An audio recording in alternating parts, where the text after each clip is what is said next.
साक्षात पांडुरंग परमात्म्यानं त्या ठिकाणी महाअग्नी व्हावं आणि बावडीची पाठ गुंद त्या ठिकाणी प्रज्वलित करावी आणि अशी पाठ झाल्याच्या नंतर मुक्ताबाईनं मांडे करावे आणि त्या पाठीवर त्या मांड्याचे दोन्ही अंग भाजावे आणि ते मांडे निवृत्तीनाथांना सोपान काकांना खाण्याकरता द्यावी अशा त्या ठिकाणी. आणि हे आता विसोबा ताटे ऐका नाही त्या ठिकाणी ते विचार करू लागले की आता या संन्याशाच्या काट्याला आपण काय केलं, गावातून तडीपार केलेला आहे. आता सगळ्या गावात दिवाळी साजरी झाली आनंदाची ऐका नाही. आता त्याला काय आज्ञाला हेच वाटतं. पण त्या ठिकाणी मी कीर्तन केलं दिवाळी जशी सावलीला त्याला सांगितलं दिवाळीचा खरा अर्थ बाबाच्या अभंगात ते दिवाळीचा सण आजी आला करा ऐका नाही. आज्ञाला वाटत असतं की पूर्णाच्या पोळ्या खाणं, लाडू चिवडा खाणं, नवे कपडे घालणं हीच दिवाळी काय घालणं. तसं तेव्हा चाटे त्या ठिकाणी विसोबा चाटे त्याला वाटायला लागलं की गावात सगळ्या घरी पूर्णाच्या पोळ्या झाल्या हे त्या ठिकाणी दिवाळी माहिती नाही. म्हणून त्या ठिकाणी आता सगळ्यांनी आनंदाची दिवाळी साजरा केली. आणि हे तरपडत असेल भाकरीपासून कोण ज्ञानेश्वर महाराज सोपान काका मुक्ताबाई असा विचार त्या ठिकाणी करू लागला. आणि विचार करत असताना त्या ठिकाणी गेला सिद्धपेठात गेल्यानं आता विचार करायला लागला की आपण आता खिडकीतून पाहू म्हणे त्याची कशी फजिता होत असेल ऐकणे. आणि जेव्हा त्या ठिकाणी खिडकीतून पाहतो विश्वमालक ज्ञानोबराय असे वाकलेले आहे. लालगुंद पाठ मुक्ताबाई मांडे टाकते, दोन्ही अंग भाजते, निवृत्तीनाथ आणि सोपान काकाची मांडे आनंदाने खात आहे. असं पाहिल्याच्या नंतर काही राहवल्या गेलं नाही. आणि अशा वेळेस त्या ठिकाणी त्यांना सगळ्यांना पोटभर मांडे खाल्ले. आणि ते खळखळ पाणी असतं ना, मुक्ताबाईनं काय केलं ते पाणी खिडकीतून बाहेर फेकलं. खरकट पाणी आणि बाहेर फेकल्याच्या नंतर त्या माऊलीचा अधिकार हा विसोबा चाटेंना समजला. आणि समजल्याच्या नंतर त्या ठिकाणी बापरे केवढा मोठा अधिकार आहे यांचा असं म्हणल्याच्या नंतर जेव्हा ते खरकट बाहेर फेकलं ना ते खरकटे शेत त्या ठिकाणी यचवून खाऊ लागला. कोण तो विसोबा चाटे त्या ठिकाणी. आणि मुक्ताबाई बाहेर जाऊन पाहते तर अंधारात कोणीतरी काहीतरी खाताना दिसतं आहे म्हणे खेचरा म्हणजे भूत ऐका नाही. असं आहे भूत अंधारात खात असतं असं म्हणतात. लईन गेली तर काही लोक अजून खात नाही. लईन गेली 2 तास जरी खायला ते सगळं ताट जसं तसंच पडतं त्यांचं. लोक मध्ये ते खाल्लं तर भूताचं खाणे म्हणतात. म्हणून तेव्हापासून विसोबा चाटे आता नाव होतं, विसोबा खेतर नाव पडलं. आणि असं असणारं त्या ठिकाणी त्यांना विसो माऊली किती त्रास दिला. आता हे तर मी तुम्हाला फक्त 2-4 शब्दात सांगितला. सगळा मला सांगत होतो 8-8 दिवस पुरत नाही कथा करतात त्याच्यावरती मंडळी असं आहे. तरी अशा विसोबा खेचरांना काय केलं अहो देवाचे असणारे जे लढीवाळ भक्त, देवाचे असणारे अति नजीकचे जे भक्त आहे नामदेव महाराज, त्या नामदेव महाराजांच्या गुरु केलं. कोणाला विसोबा खेचरांना. एवढा अधिकार त्यांना त्या ठिकाणी प्राप्त करून दिला. म्हणून ज्यांनी आपल्याला त्रास दिला आपण त्याला त्रास द्यायचा का. मऊ मेना होनी तू माऊली हुनी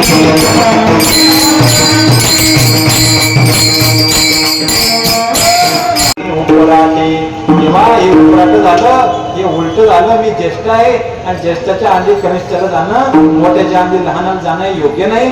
म्हणून मी त्या ठिकाणी रडतो. मुक्ताबाई रडायला लागली. त्या ठिकाणी सगळेच रडायला लागले. मुक्ताबाई म्हणते बाबा देव म्हणतो मुक्ती तू कशा करता रडते. यांनी मला माय बापाची आठवण येऊ दिली नाही.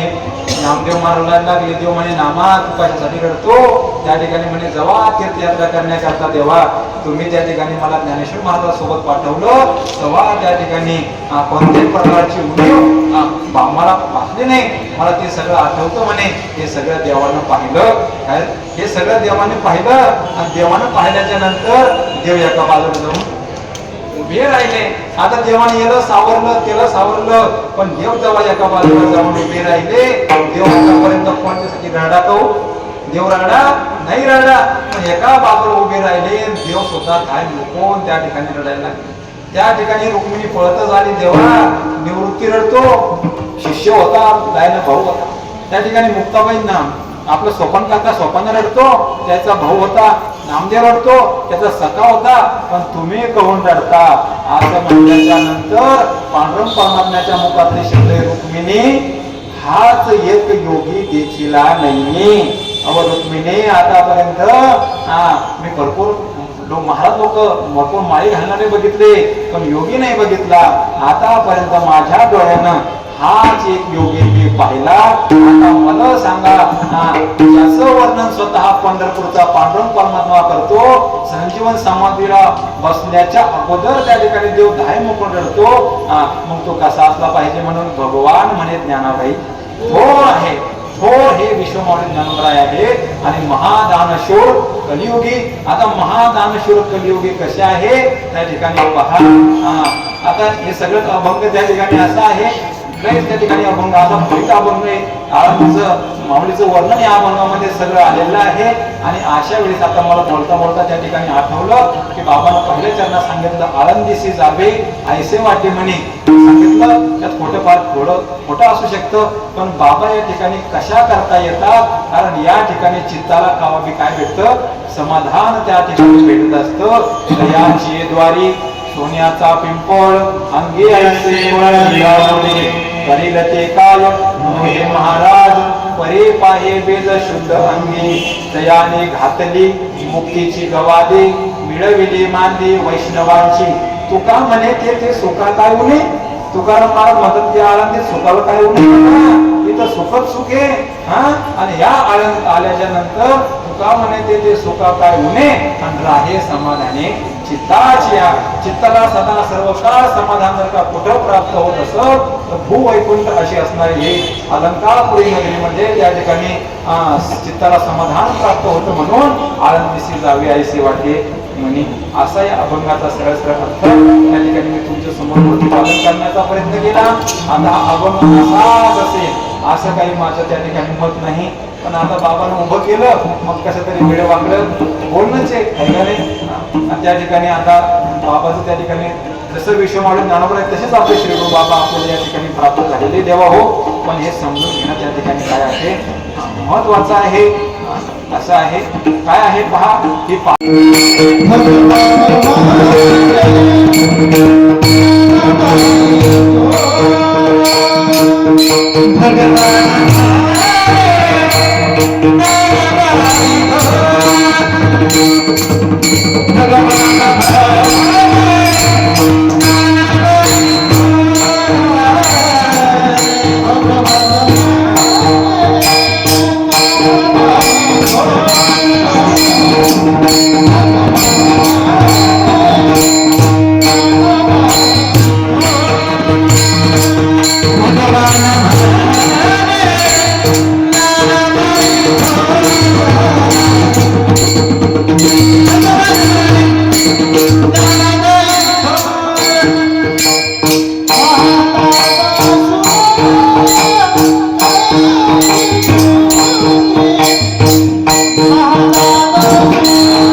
Ah